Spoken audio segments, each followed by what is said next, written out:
आता पेट्रोलचा खर्च विसरा, घरी आणा इलेक्ट्रिक स्टायलिस्ट इलेक्ट्रिक गाडी। 100% भारतीय बनावटीची इलेक्ट्रिक्स ईव्ही इलेक्ट्रिक गाडी आता उपलब्ध।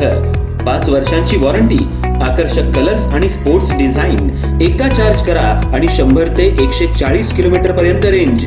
अत्याधुनिक सर्व्हिस सुविधा, लोन सुविधा सुद्धा उपलब्ध।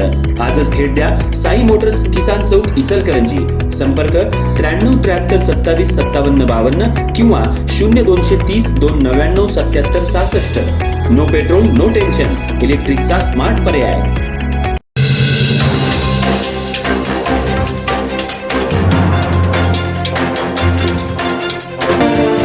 उपप्रादेशिक परिवहन अधिकारी प्रशांत वसंत साळी यांच्यावर आर्थिक फसवणुकीचे गंभीर आरोप करणाऱ्या शिरदवाड इथल्या अमित संभाजी कांबळे यांनी आज कोल्हापूर जिल्हाधिकारी कार्यालयाबाहेर आत्मदहनाचा प्रयत्न केल्यानं खळबळ उडाली। कांबळे यांनी अधिकाऱ्यांनी आपल्या नावाचा आणि सहीचा गैरवापर करून कोट्यवधी रुपयांची आर्थिक फसवणूक केल्याचा आरोप करत मुख्यमंत्री देवेंद्र फडणवीस यांच्यासह विविध शासकीय यंत्रणांकडे तक्रार केली होती। मात्र या तक्रारीवर अपेक्षित कारवाई न झाल्यानं त्यांनी आत्मदहनाचा इशारा दिला होता।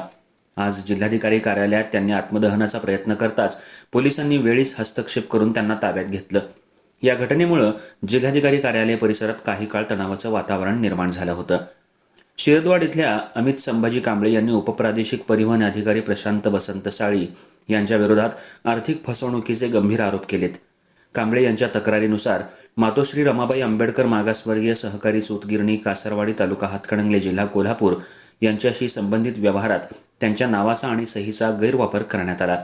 याशिवाय त्यांच्या कुटुंबातील इतर व्यक्तींच्या नावाचा आणि सहीचा सुद्धा गैरवापर करून आर्थिक व्यवहार झाल्याचा आरोप कांबळे यांनी केलाय। या संपूर्ण प्रकारामुळे आपली कोट्यवधी रुपयांची आर्थिक फसवणूक झाल्याचं त्यांनी तक्रारीत नमूद केलंय। या प्रकरणाची सखोल चौकशी करून दोषींविरोधात गुन्हा दाखल करावा अशी मागणी करत कांबळे यांनी मुख्यमंत्री कार्यालय, जिल्हाधिकारी, जिल्हा पोलीस अधीक्षक, केंद्रीय सहकार मंत्रालय, वस्त्रोद्योग संचालनालय नागपूर यांच्यासह संबंधित विभागाकडे तक्रारी केल्या होत्या। विशेष म्हणजे तक्रारीवर तातडीनं कारवाई न झाल्यास आत्मदहन करण्याचा इशारा कांबळे यांनी यापूर्वीच दिला होता। सध्या संबंधित अधिकारी नांदेड इथं कार्यरत असल्याची माहिती आहे। दरम्यान आज कांबळे यांनी कोल्हापूर जिल्हाधिकारी कार्यालयाबाहेर आत्मदहनाचा प्रयत्न केला। हा प्रकार लक्षात येताच पोलिसांनी तातडीनं हस्तक्षेप करत कांबळे यांना ताब्यात घेतलं।